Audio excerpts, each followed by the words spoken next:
parte de nuestra historia. Como dicen las historias, antiguamente nuestros territorios estaban bañados por las dos costas, dos mares, y durante la lucha fuimos perdiéndolo poco a poco al no haber la respuesta. Pero nuestro país la mantiene.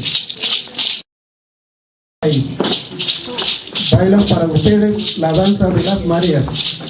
Este paso simula el levantamiento lentamente de las olas, y ahora las olas que caen vigorosamente hacia la costa.